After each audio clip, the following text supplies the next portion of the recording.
welcome to the Transformational Podcast, a conversation between brothers about practical ways faith is impacting our lives. We invite you to join us on this journey as we are learning to let faith transform the way we live. We are glad you are with us today and look forward to sharing our journey with you. Now let's jump in. Welcome to the Transformational Podcast. We are so glad you are back with us. We love this time, this opportunity to tell you what God's doing in our life, to tell you how God's been faithful in our life, even in the past, as well as the present. And so I'm Robert. My brother Chris there is the pastor from Paradise. I'm the Marine from Maryland. And we are so happy that you're joining us today. Chris, we did a little bit of talking beforehand, and it sounds like you've got a lot going on over on your side of the planet. Good things from what I understand, but still a lot going on. If you want to give us a little bit of an insight into the world of the pastor from Paradise. Well, yeah, good stuff. School's begun, praise God. The boys are full force in that, which is brings some rhythm to the family, which is nice. But the building process is full steam ahead here at the church. We're in search of a student pastor and some other teammates for the team just here at the church as it's growing. We had one of our largest, it's our largest fall attendance in the history of the church this past Sunday morning, which was pretty exciting. We had a great night of prayer and praise, a worship night that night, last weekend, Sunday night, where we prayed for the schools and the teachers. And it was just a powerful week. So amazing things that God is doing. At the same time, there's just the details and the hurry and scurry of ministry. We've got fall content that I've been working on. So I literally feel like the gas pedal has been stuck at the floor for the last little bit. But it's exciting. Like I don't want it to ever be a complaint because it's one of those things that God's working. I just sometimes I'm going, all right, God, but I need you to send some teammates to help with some of the busyness. So yeah, it is funny, Chris, because if you look back at the apostles, right, a lot of them were both tent makers, so to say. They had a daytime job and a full-time apostle job, and so I couldn't imagine doing that and trying to lead a church back in the day. Trying to live and make your own money and do that. But then even more crazy is when you have a team that you're expecting. Like I guess you could say the number of people that you need to like actually row a boat, and you're down a few people. That just it makes folks have to work a little bit harder. And so we'll ask the folks in on our podcast to pray that God brings you the youth pastor that you need and any of the other teammates you need, and that maybe you can turn down, as I like to say, turn down the volume a little bit. No need to be at at 11. We can bring it down to a steady 8. How about that? I'm good with that, man. Yeah. So for me, this week started off at more like a 6 or 7. It's never quiet. It's never boring in my job, but at least this week we have 2 of us now. And so with my boss out on travel, I was able to catch up on a lot of things and even look forward a little bit, which is really important when you're in a role like this, is to get out in front of everybody, because when it's kind of funny when you're, hopefully I'm going to just give a leadership lesson for those out in the world. If you're find yourself to be the top, if you're changing tomorrow's, events, tomorrow's schedules, or even if you're changing next week's schedules, the trickle down effect isn't like a little ripple in a pond. It's like you threw a giant boulder in the pond, because for you're like, I just changed it next week. But for everyone else, you talk about, it just wrecks schedules. I just hit my microphone. It wrecks schedules. And so getting out ahead is what we do. And that's part of what I had a chance to do this last week. And then, this weekend, Chris, it's funny. It's most folks, they have the week to, they work and then they come home and they take a little bit of opportunity here to take care of this and that around the house. Well, I do all that from Saturday morning to Sunday evening. And so I find myself, out working on that kind of stuff. But this week it was Chris, I wasn't at 11 like you, so it was actually nice to have a week of like 7 or 8 and be able to do a little bit of work, but not feel like I was going to lose my ever living mind. Next week will be fun, but it was nice for the Lord to kind of give me a little bit of a break. Right. Um, we talked a little bit before we started, and we were talking about a little bit about pastors and their calling at a kind of a generic high level. And one of the things that it brought up when you were called out to Odessa, which is interesting, Chris, because when somebody told me you were called out to Odessa, I'm in Texas, right? I'm in a Texan. The first thing that came to mind was, where's that? And then yeah, and I'll tell you, the first time I visited you, and we'll go back to like from a little bit earlier than this, but I don't remember if you remember when I visited you. I actually rode in at night, Yeah, it's the best time and to so I come to didn't really Odessa. see anything. I drove in. Yep. Well, the next morning when we woke up, I don't know if I ever told you this. I walk outside, I look around, and I'm like, oh man, I'm back in Iraq. Like this place is in the desert, and so it was very reminiscent of one of my couple of my deployments, as far as like the terrain and the climate and that kind of stuff. But I was curious. You gave me a little bit of an insight as we were talking. How'd you get called to Odessa? And then when you were called, what was your kind of your initial feeling? Did you feel like you were all in, all out, trepidation? Like what did that look like? You're calling out to Odessa. So it's very interesting. Just when I think back to this process, because um, as we've been looking for student pastors, what's interesting is a lot of people don't understand Grace Fellowship, the anomaly that it is. They Mm-hmm. look on a map and they see Paradise, Texas. There's less than 400 people there. So in their mind, when they see that, they're like, "There's no way this isn't just a little 30-person country church. That would be normal for a town our size, right? Nothing Yep. wrong with that either. That's great for a town like that.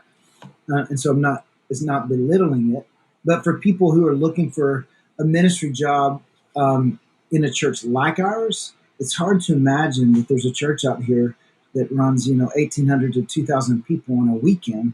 When you look at where it is on the map, we're 40 minutes from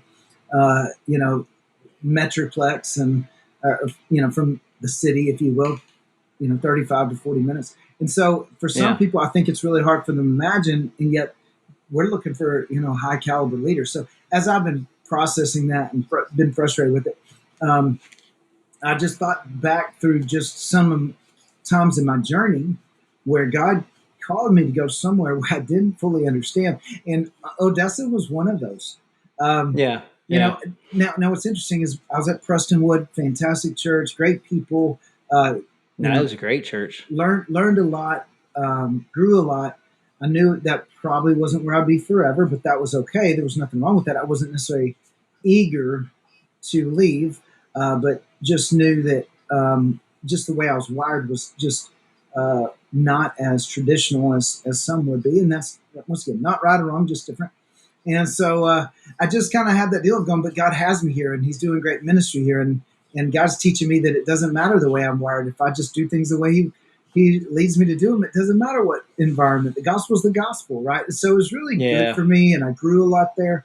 Um, but when I lived there, I lived on Odessa Drive in Plano, Texas, on Odessa Okay. Drive. Now, when I moved onto Odessa Drive, I didn't tell you this. The corner that was two houses down from me was Lufkin, Texas, or Lufkin Drive and Odessa Drive. Okay. Okay, I lived almost at the corner of two places I wasn't interested in living, and I only say Lufkin because they were our rivals growing up, right? That's right. Yeah, but I I know. I knew exactly why. but Yeah. I said out loud, just joking, man, Odessa Drive, and this is as close to Odessa as I ever want to live. Now, Robert, I have no reason to say that. Like, other Yeah. than I saw Friday Night Lights, the movie, and was like, man, that place, there's not much out there. I'm not sure I want to get, and I just think Yeah. it was way out there. Nothing was close to it. And all I could think of was desert. And what And I it thought of, was. Yeah, what I thought of Yep. was not far off. Um, Yeah. so, Yeah. a little over 2 years into it, probably about 2.5 years into it, there at Plano, God was stirring my heart and just saying, "Hey, there's a step coming." And Julie and I weren't actively looking. I didn't even have a resume out, but I got a phone call over Thanksgiving of 2013. Okay. Um, and I was actually in that condition. I still remember it was so vivid because I look at my Yeah. phone. I was outside next to the smoker where Dad was fixing, and Yeah. I look at my phone and I see Odessa, Texas, in a number, and I literally said out loud because I instantly thought of what I'd said about Odessa when everyone would go there. I literally said out loud, "You've got to be kidding me!" And just out of curiosity, I went ahead and answered it. I didn't know if it was going to be a A scam call or what. telemarketer. Yeah, I Yeah. was probably Yeah. there's a part of me I was hoping it would be, but it was not a telemarketer. It was the pastor of the church out there, and Hmm. he kind of tells me what's going on there, and Robert, I just was like, yeah, okay, well, tell you what, I'll pray about it, and you know what, next week let's talk. Which is So, code for, yeah, we're not going to talk about that again. well, the only thing is I couldn't not think about it. So I talked to Julie about it. I was like, man, we just need to Yeah. we just need to we just need to pray about it. I'm not saying it's anything. I don't really, Mm-hmm. I don't even know that this is what we're supposed to do. It's pretty random.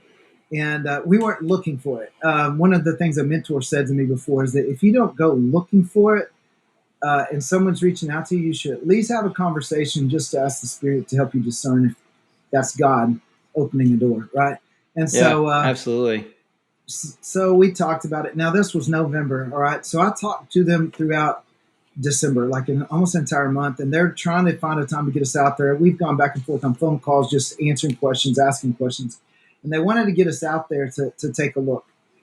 Um, it wasn't going to work out just with the way our time off was scheduled. But then I got in one of our meetings, our campus pastor said, "Hey, I really need one of our pastors to switch which weekend they're gone for Christmas because the way that the coverage works." Yeah, And I was like, "Oh gosh!" I knew instantly. Hey, that is God. I literally, because that's me. I kind of said, God, it just doesn't seem like it's working out. I just don't. Yeah, unless you make a way for this to happen, then I just don't. I don't see how this is going to work. And then that comes up, and you're like, okay, yeah. Yep. Let me talk to my wife, Julie, and I'll let you know. Sure enough, we switched it. Now, here's what's crazy. This can be a fun story, right? So we went Yeah, yeah. that Friday and Saturday and celebrated Christmas with whatever Okay. side of the family we were supposed to celebrate with at that time. I can't remember which side it was. Oh, it was with Julie's family because we left the boy. We left Barrett with them, but Brock was still an infant, so we take him to the airport, and our flight's at like 6:30 ish. So we get there about 4:30, between 4:30 and 5. Go in, and literally as we walk through security, our flight gets delayed. And so I reach out and say, "Hey, our flight's been delayed. We're gonna be a little bit later." And they said, "No worries, whatever." Well, it keeps getting delayed. We ended up going and eating dinner there. Mind you, I've got an infant with me in a stroller, Yeah. right? And so Yeah. I'm like, "Oh my gosh, this is." Airport is the last place you want to be stuck with a baby. And so I we know, go right? eat, Kids and expiring.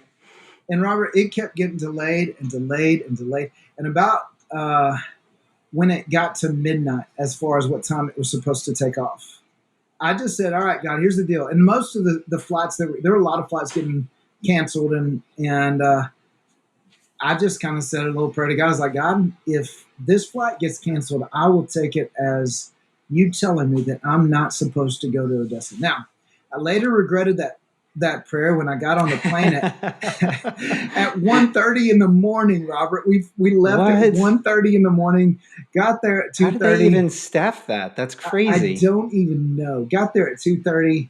I didn't go to sleep till about 3:30, and then I had to get up to go through the interview process about 6:30, so I could get dressed and ready by 7:15. So Robert, I'm walking through that next day a zombie. 3 hours of sleep. Um, I'm sure. not Yeah. even good sleep at that because I have an infant, right? I already mentioned that. And so we go through the day, but I had this moment in service where I'm standing there, And I was really just going, God, really, like, this is it? Is this what it is? And I felt like he said, if this church was in Fort Worth, Texas, you would have already said yes. Hmm. And he said, how much does location matter to you if this is where I'm working? And it brought me back to that Henry Blackaby Hmm. statement of I think it was called Discovering God, or that's not what it's called. I forgot the name of the study by Henry Blackaby, something like Discovering God, but I don't feel like that's it. But one of the statements that people quote often from him is find where find where God is working and go get involved. Get involved there. Yeah, You know, I loved that statement because that was one of the things that was like, I guess you could say, the things that was a foundational in my life. I think it's experiencing God. Is that the one you're talking about? yes, experiencing God. I was Yeah. like, man, I'm not. It's not the right title. So that was had that moment, and I went through um, the interview process. We stayed through Monday because we got there on Sunday and came back Monday night. And Julie had asked me on the plane, well, what did you think? I said, I don't know. I just have to pray about it. I need to process it. Well, she asked me again when we get in the car and we're driving to go pick up Barrett from the grandparents. She said, what do you think? I was like, I don't know. I just hadn't had time to really process it. I don't know. Yeah, yeah, yeah. Um, and but I turned around and said, well, what do you think? She said, I don't know. I need to pray about it. I think we're going to move. Literally that fast. And I was like, well, that was a quick prayer and quick process. Okay. But I will Yeah, say yeah, this. yeah. I do believe that Julie can sense those things very well. She always has. Chris, you used to sit in bed and think for like 15 minutes about what you were going to wear for the day. Well, yeah, So not you got to not shocked process, at man. all. Yes. Yeah, not shocked at all that you need to Look, process a major life change. good strategy always helps, right? Yeah, yeah, yeah. So that being said, um, I pray about it. Now, in the meantime, I'm praying about it. We're talking to him. This is January. I've got stuff coming up in Mm-hmm. February for the student ministry there that I needed to see through. Um, and I happened to read a blog from a young lady who had been an intern of mine who'd gone into international missions. And Okay. Very she'd written a cool. blog about the power of yes, and All right. that she she had this opportunity to go into this mission field, this mission opportunity, but nothing was really guaranteed. There was if there was a lack of anything or an abundance of anything, it was an abundance of uncertainty. Right. Other than that, it Okay. was just we don't have answers. We don't know how it's going to work out. We just know that this is an opportunity. And so she felt as if God told her to do it, and she goes through the power of yes. That because she was willing to go to a place there was uncertainty, but she just knew that's where God was calling. She starts listing the things that she got to see God do, and Mm. the way that it impacted lives and changed family, and God's changing families. And it was the power of yes, and just the willingness to say yes to what God wanted him to do. Well, Robert, one of my Yeah. prayers in ministry has always been, God, please let me be in a place where we're getting to see lives changed. I really don't want to do ministry if all it is collecting a paycheck. I'm just not interested in that kind of ministry. I want to be a part of Yeah. ministry where we're seeing your light break through darkness. Like, that's what I want to see. And so it kind of brought me back to that mindset of going, all right, so if God is asking you to go to what he's doing out here in Odessa, is where it's located, is location the thing that's going to keep you um, from experiencing God's power. Now, here's what's also crazy. Like all the other things going through my head, I now have two kids. We're going as far as we've ever been away from any family, and they're young Yep. kids. So, Yeah. these days, babysitter solutions are harder than ever before, and yet I feel as if that's what God's leading us to do, asking us to do. Um, but I wasn't sure. And so that night I prayed about it, and I just felt like God was saying, hey, will you give me your yes? And that night I was Yeah. like, all right, God, if Well, that's what's what you're asking, we'll funny? do it. Yeah, what's funny, Chris? You said that you don't want to just collect a paycheck, right? And I'd be willing to bet that anybody who goes into ministry, or the majority of the folks who go into ministry, that is absolutely not their intention when they step into it. Because a lot of them want to go and see what God do. Now, sometimes they get burdened down by the plus 12 for weeks on end, and so they burn out. Some of them, Yeah. God gives them an opportunity or shows them an opportunity or leads them in a direction, but because they chose not to say yes, they end up not going where God is working Yeah. and where God actually wants them. And so in doing that, I think sometimes we find ourselves in positions, some folks find themselves in positions where they're like, I don't really see God working around me. And so, you know, there's two parts to that. So it's equal, and I want to just talk about it for just 2 seconds. Is if you find yourself where you don't see God, working around you, you start praying and ask God to show you what He's doing around you. That's a part one, right? Yeah. Now, if you start to pray that and you start to do that, and you get that random phone call from Odessa, and for me, Chris, it was a random email that was from one of my best friends in college. He said, "Hey, I'm at test pilot school." And this was 2 days after some random person had said, "Have you ever thought about going to test pilot school?" No, I'd never thought about it. And no, I never thought I could. And then I had God, in basically a 2 day order, bring it up twice. And then He brought it up a third time 2 weeks later. Okay. So my point being is, I could have said no because it would have actually been easier to say no. That would have been actually that would have been the right thing to say in a military, career perspective. But Yeah. that's not what it was. And so I think if you're not seeing God move around you, I'd ask to say, God, show me. And then Yeah. when He shows you, then jump in on it. Say yes, be power Yeah. of yes. And then if God says, hey, it's because actually I kind of want you to do this. And it looks a lot like Odessa, which has its own beauty and own charm. So I'm not hating on Odessa. But certainly if you're from the piney woods, it's not the first place you're looking on the planet to go move unless you're just really tired of trees. Yeah. So what were some things that were really preventing you from wanting to go there or from getting there? And then what was the thing that like closed the deal that took you from I'm uncertain to yes? Was it just simply Julie in the car saying I think we're moving, or what was it when you processed it? What brought you across that little valley? And then it's making me think of that passage in Acts we were talking about earlier. So I want to kind of Yeah. take Get it to from that. there and then Yeah. jump into Acts if we could. Yeah. So some of the things that I think of the preventers is simply resources. I was at a church that had great resources and Yeah. there's great benefits to raising my family there. They do a Yeah. really good job taking care of their staff, and would have loved to be able to, from the career side, right? Career versus calling. Career side, that Yeah. this didn't make sense. This was not a good career move. I was at the big church. I was in a place where we were seeing God move. So it didn't make total sense there. Um, and then the other part is, I think sometimes we hold very tightly to our dream rather Mm. than open our hands to God's desire.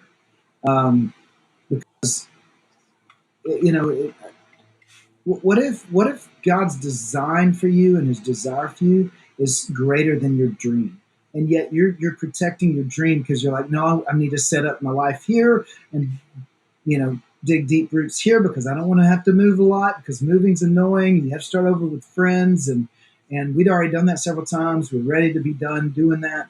And you know what? This place has great benefits, and this place has great retirement, and Yeah. Yeah. but not a lot of that's guaranteed. And not only that, we have family close, and now we have family who can help take care of the kids. I want my kids to grow up around their grandparents. Like I had all of the reasons that honestly anyone has when Yeah. it comes to Normal. making this kind of decision. Yep.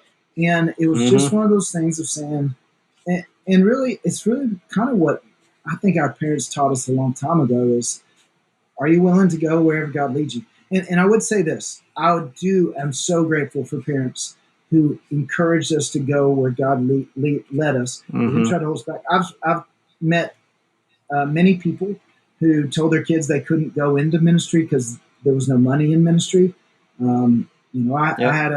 had a person in my life that was very close to me tell me that they said you shouldn't go in. What are you going to do after ministry to make money? Literally, they were. It was all about that, and so I get it. But mom and dad always taught us that hey, where God leads, Mm-hmm. or where God guides, He provides, and you just have to begin to trust Him.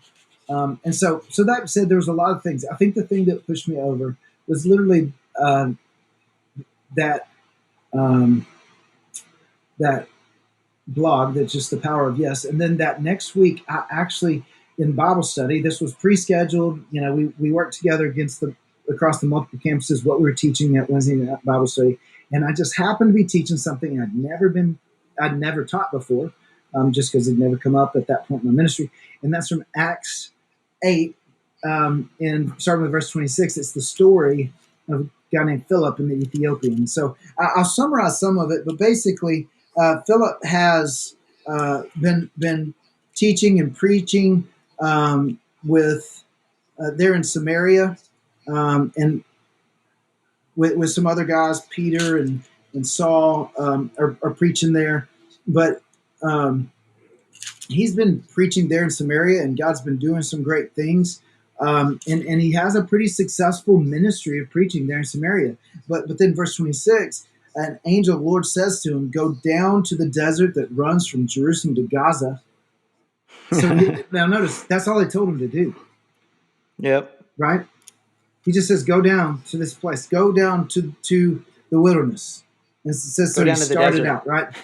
Right. That's what he's Yeah. telling Go him to down do. where there is And so literally nothing. There's actually no nothing. people And there. There's no people there, yeah, right? He's a preacher learning to, like, looking to convert people. And he's saying, go to the desert. yeah. Anyway, Leave where all crazy. the people are and go to the wilderness, to the desert where no one is. And yet Right. it says the Anyway. very next verse, so he started out. And he goes Mm-hmm. and he meets the treasurer of Ethiopia, a eunuch under great authority, the candidate, the queen of Ethiopia. The eunuch had gone to Jerusalem to worship, now was returning. Seated in his carriage, he was reading out loud from the book of the prophet Isaiah. Now, let me just give some clarity there. They believed in many gods, and they wanted to try to keep Mm. all the gods happy. And so they didn't know the one true God. It was very customary for them to make trips or provisions to worship the different gods, because their hope is to keep all the gods happy, and so Yeah. They didn't he's want to there offend anybody. right as a representative of Ethiopia to try to keep the God of Israel happy, and so he Philip meets him. It says the Holy Spirit told him to go over and walk along beside the carriage. He would have been in a big caravan as a representative of Ethiopian queen. And so this would have been a lot of pomp and circumstance, just the way they traveled back then. He walks alongside. Here's the man reading from the Old Testament scripture of Isaiah. And he just asked him, "Do you understand what you're reading?" And the man replied, "How can I? Unless someone instructs me, unless someone explains it to me." And so he And I tell you invited what. Philip Yeah. up into the carriage, right? And he Mm-hmm. gets in the carriage.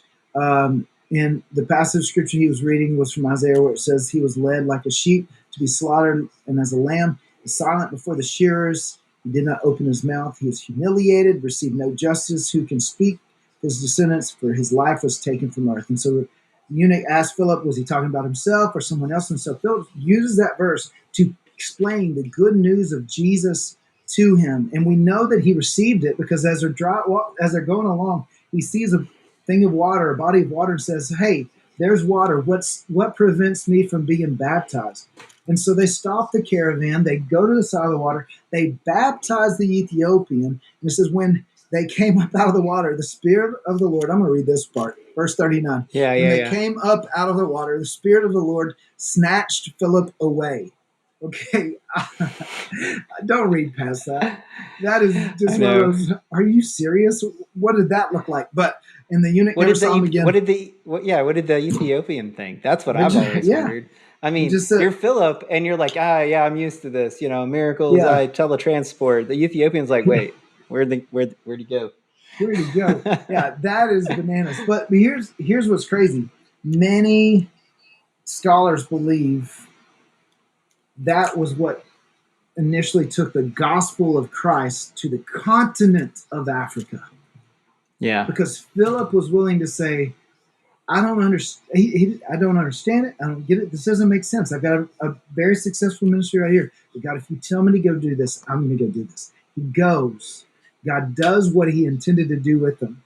and really we don't even fully we can't fully comprehend the kind of impact that likely was made because he was willing to go to a place that didn't have people, didn't make sense, but God had a purpose and a place and an appointed time. So I guess my reason that I want us to look at this is, um, how often in our life do we miss out on what God wants to do because we reserve our yes for what makes sense, what's logical, what we can rationalize and use logic, what is comfortable for us, what fits our dream, what fits, what we desire most. I mean, what do we miss out on because we reserve our yes, and rather than putting our yes on the table and just say, yes, Lord, whatever you want me to do, I'm in.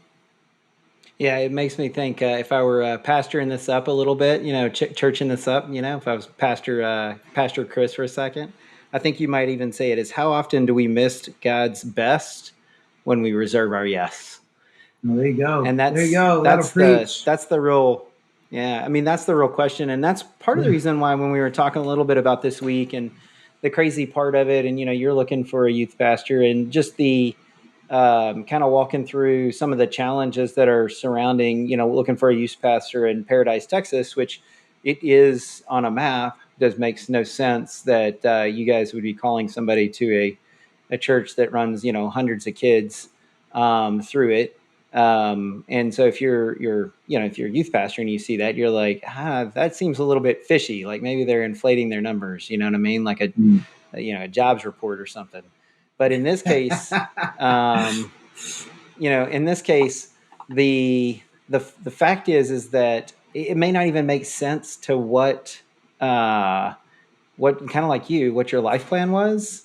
Yeah. It may be the fact that God's using it as a stepping stone, or He's using it as a you have no idea what I have in store for you this best, because you're holding out for whatever your plan is or whatever your thing is, and it's quite frankly it's applicable kind of across the spectrum. I mean, I look back at my personal career. There's nothing about going to test pilot school. While it seems on the face of it, everybody's like, you're complaining about going. No, I'm not complaining about going to test pilot school. What I'm telling you is at that moment in time, it made no sense.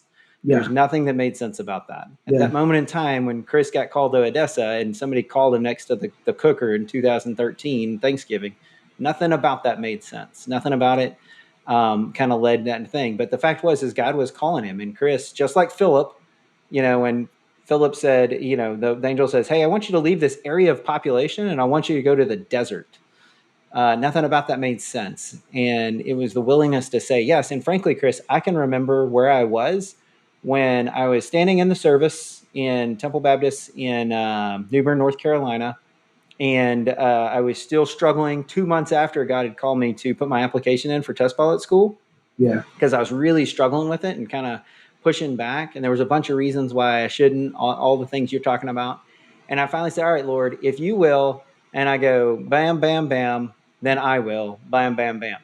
And dumb of me, right? I should have just said, I'm all in. All right. Yeah. Yeah. That's not the way to do it. Just, I'm going to tell myself. But what was interesting, Chris, is in that moment, he met me where I was because he Yeah. also does meet us where we are often. And he said, okay, and I was like, that's it? Just okay?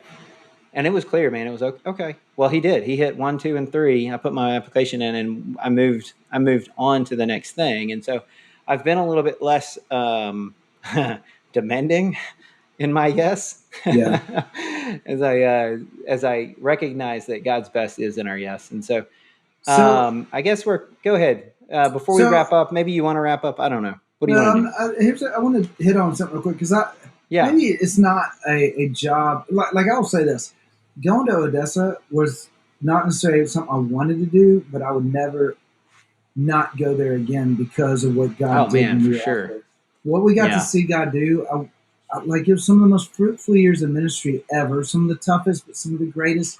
Some of our greatest friends. Just the life change we got to see. It was amazing, amazing years of Yeah. ministry.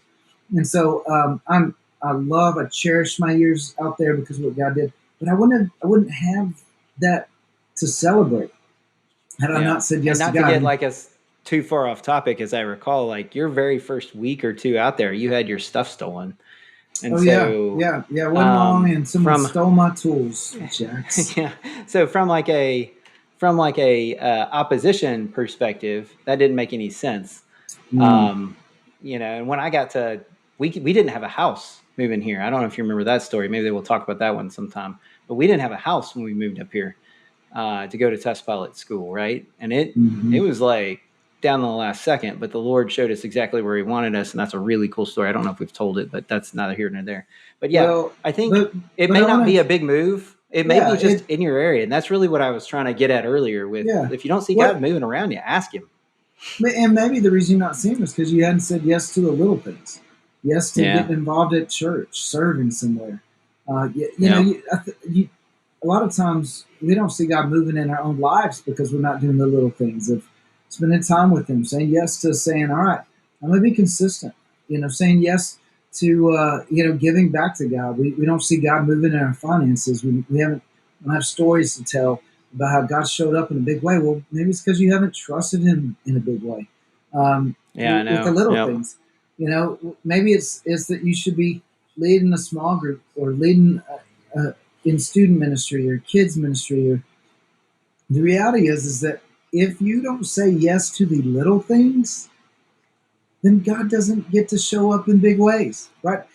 Yeah, Literally, these are the little things that He invites us into. He doesn't say you have to, but He's saying, "Man, I created you for more than just waking up, going to work, coming home, watching TV, going to bed, and starting over. I created you for so much more." And there's little yeah. yeses that He invites us to every day, I believe. Yeah, Chris, I wanted to tell the story of some friends that I have that have come to our small group in the past because I think it's relevant only in the sense that they all have, a lot of them are having littles right now. And, they're on one or two or whatever. And for the most part, by and large, all of these small group friends of mine, they are involved in saying yes to the Lord in some form or fashion, whether it's working in the youth group at church, or whether it's working in the nursery because that's where they go, or whether it's hosting people who don't know Christ over, or hosting even just friends, fellowship friends, right? And they don't let the busyness of small children, and trust me, there's the busyness of small children. I mean, you figured that out in the airport. Yeah, Prevent them from saying yes to the Lord. They actually invite folks into that messy middle, as I like to call it. And I don't mind a little messy, we call it hospitality. I think it's great. I think it offers an opportunity for folks to see kind of how we live. And that's one of the things when we were hosting our small group, I wanted folks to, and hopefully people get that same sense in this podcast. I want people to realize that, hey man, there's mess in all of us. There's mess even in, Chris and I and our day in and day out. And so, but the hard attitude is in the eyes are up on him and focused on him. And so, a little bit like that, like Philip, be willing to follow where the Lord leads. If it's a big move, or if it's just something that God has been, like Chris said, if you can't get it out of your mind, like you can't stop thinking about it, I'm going to go on a limb here and say that's probably something you need to explore. yeah. Well, Chris, last words. It's about that time. Man, I just come back to this. Uh, if you'll give God your yes, you'll get to see God move in ways you never imagined. Don't reserve your yes, or you'll miss out on His best. Amen. Thank you for taking time to join us today. Our prayer is that you are encouraged in your own journey as you let faith transform the way you live. If you enjoyed hanging with us today, let us know by leaving us a 5-star review and sharing our podcast with others. We look forward to discussing what God is doing in our lives in our next episode.